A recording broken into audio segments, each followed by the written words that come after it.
যা বলেছিস।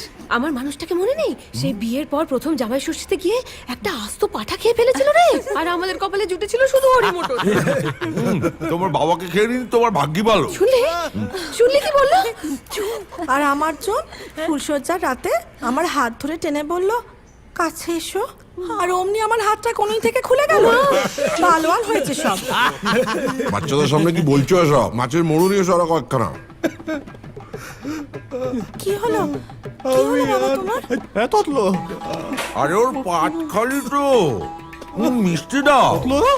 কি হয়েছে বাবা? মিষ্টি মিষ্টি নিয়ে আরে খাও খাও, জল দেবো? এইটুকু বসে এই অবস্থা তোমাদের।